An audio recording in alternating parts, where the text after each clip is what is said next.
Robert Jordan's creation, Wheel of Time, has a very interesting world. It mixes fantasy and sci-fi in a beautiful blend. One of the main features of this world is the variety of characters we get to see on both ends of the spectrum. For the good power, we have the Aes Sedai, with 7 different Ajas, each focusing on one aspect. As for the bad powers, we have the Shadow Spawn with Trollocs, Darkhound, Greymen, etc. But one of the scariest Shadow Spawns are the Mirrordraw, always coming on screen out of the blue. The Mirrordraw bring a surprise with them that none of the other Shadow Spawns do. So in this video, let's learn a bit about them. Before we go into our explanation, we have a very small request. If you like our content, please support us by subscribing to our channel. This is a small click for you, but for us, it means a lot. Thank you. Let's begin.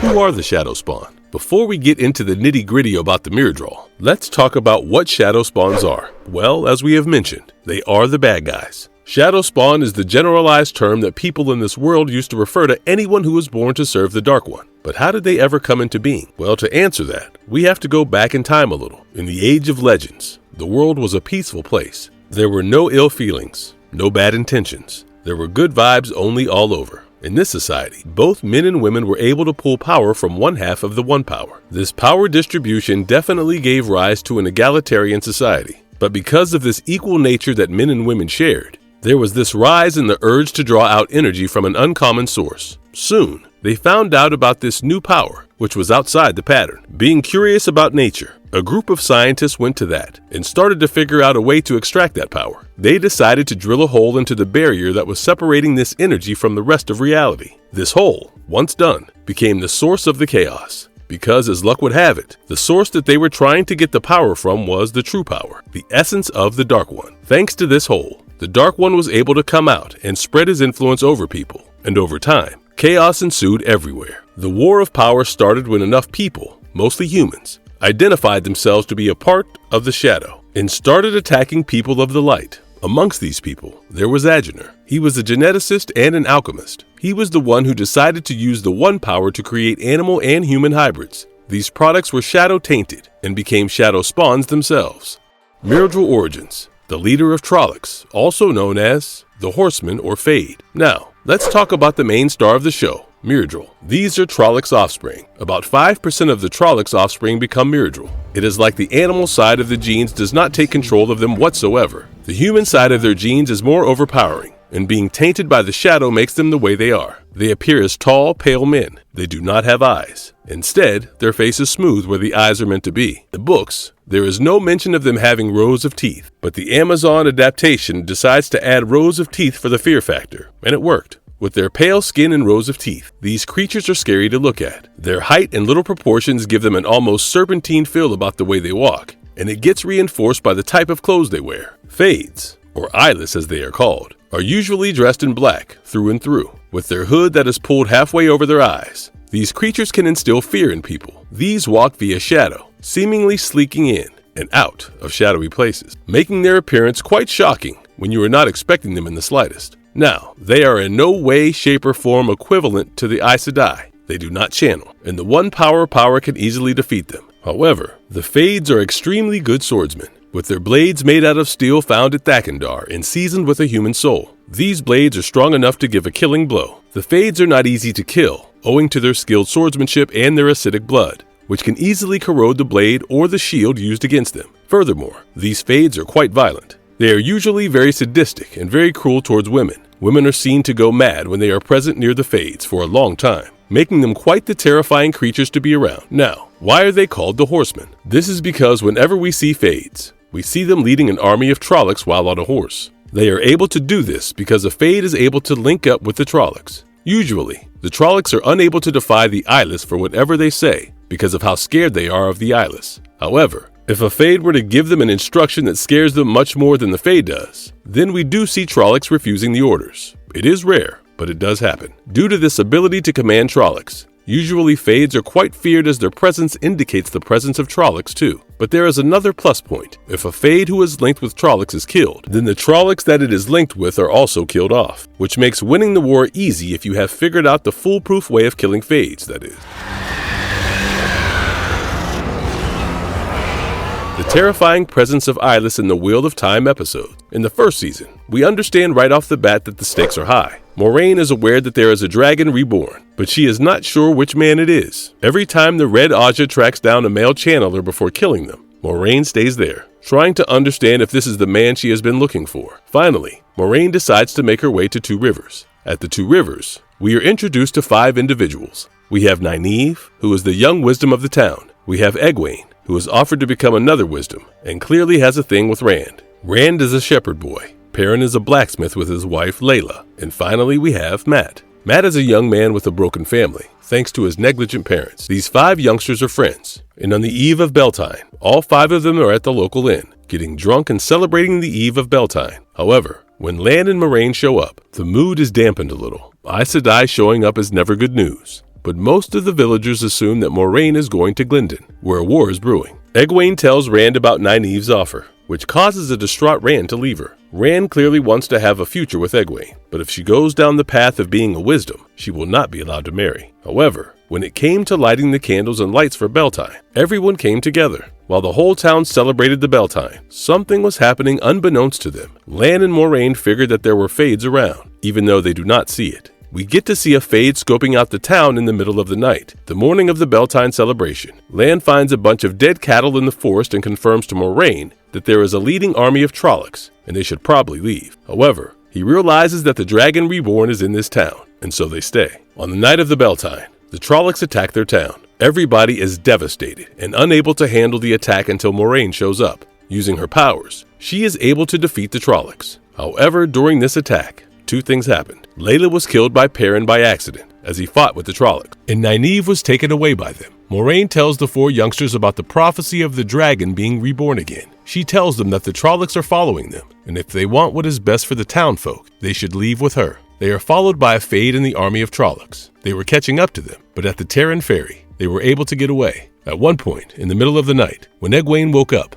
she saw a Fade scoping them out, shrouded in the darkness. The situation keeps getting worse and worse for the youngsters, and there is nothing much they can do. At one point, the group gets split up. In Breen Spring, Rand and Matt look for Perrin and Egwene. They meet with a young innkeeper called Dana, who says she will help them. She gives them a place to stay. She tries coming on to Rand, and when she does, Rand refuses her. That is when Dana shows her true colors. Turns out she has a dark friend, and she knows about them. She confesses that she has sent a Fade for them, and before she can make things worse, another guest at the inn, Tom Marilyn, kills her. The Fade arrives, and Tom Marilyn has decades to fight against it to save the young boys from the horrifying death that he is about to face. But that is not the last time we hear about the Fades. When the Dark One had sent his army, Lord Yokota reported how he had seen an army of at least 60 Fades, making an army of Trollocs of about 5,000 to 10,000. While this attack takes place, 2 Fades accompany Padden Fane and help him steal the horns of Valir. With things at such a high stake, the first season ends, making fans wait eagerly for the second season. And when the second season was released in 2023, it did not disappoint.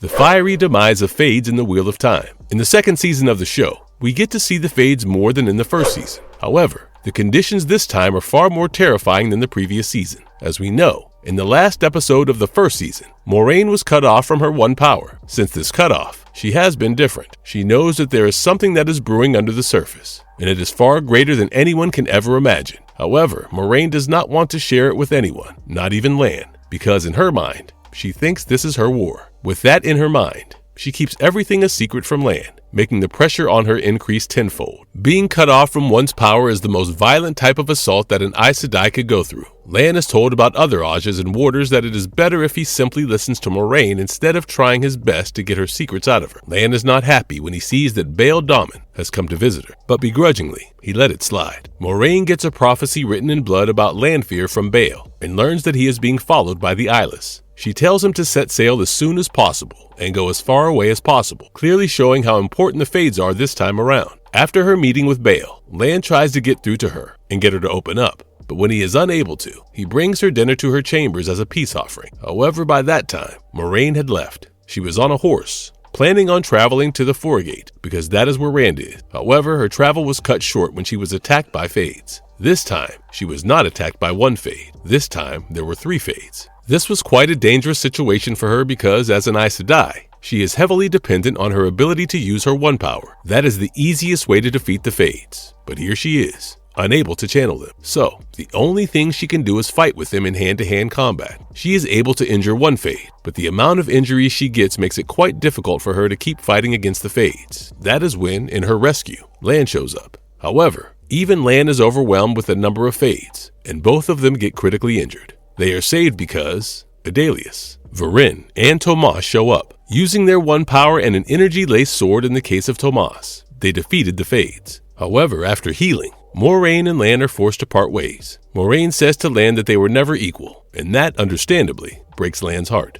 But this heartbreak was necessary because things were far greater than anticipated, and Moraine was not willing to put Lan in harm's way. On the other hand, here we follow Rand. Rand is at the Foregate, living in an inn owned by a woman named Celine. They have an intimate relationship, and it is clear that somewhere, Rand is using Celine to forget about Egwene, who is at the White Tower with Nynaeve. Rand, being a skillful boy overall, has figured out that the sanitarium he works in has a male channeler who was paraded around by the Aes Sedai. So, Rand wanted an opportunity to speak with him, because Rand was unable to control the channel. When he accidentally hurt the orderly who was looking after the male channeler more than he intended to, Rand realized how dire the situation was. When he finally met with the male channeler, the man struck a bargain. He wanted a bottle of Gleandian red wine before he said anything to Rand. To get that, Rand and Celine went into Cairhien and got it. Rand also met with Lady Anvier, who unbeknownst to him, is Moraine's little sister. However, the wine did not get him the answers that he sought. The man told him that he would never be able to contain the powers. The powers will spill and spill because that is how vast it is. Rand is distraught when he hears that, and when he returns to the inn, although Celine tries to comfort him, that does not stop Rand from accidentally setting the inn on fire during his emotional distress. Because of this, when Celine offers to take Rand to the inn at Kinslayer's Dagger as a getaway, Rand accepts. After sharing a few intimate moments, they had fallen asleep together outside the inn when Rand was awoken by something.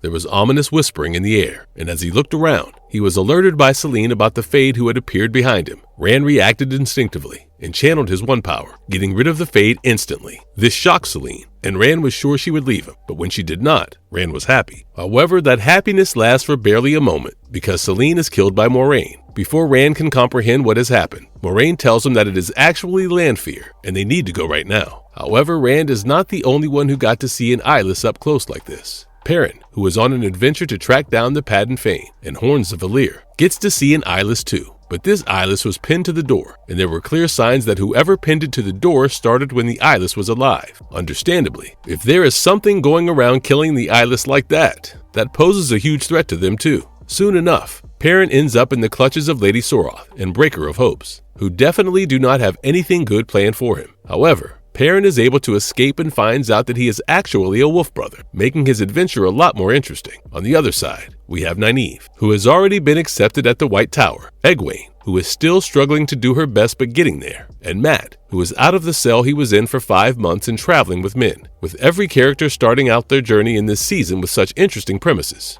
the series grips you at the core and makes it terribly hard not to binge watch. Marvelous verdict. Wheel of Time is a gripping story with fantasy, sci-fi, and lore mixed together. The characters are extremely lovable, and even when you do not like them, you end up finding a reason to like them eventually. And in their adventure, Fades plays a huge role. While the Dark One is the main villain, the Fades are his minions. And as frequently we see the Fade, the more dangerous the whole adventure becomes. Our young protagonists need to be able to face off against Fades first if they wish to face off against the Dark One. So, defeating the Fades is a crucial part of their journey. With such a character design, the Fades are extremely memorable, and they are the best villains that the young protagonist can start off with, because the Fades are definitely quite the challenge to beat in hand-to-hand combat. But once you know how to channel your one power, it becomes far easier to beat them. And if you liked our content, don't forget to leave a like and subscribe to us if you haven't already. Have a good one, and be safe. Thanks, everyone.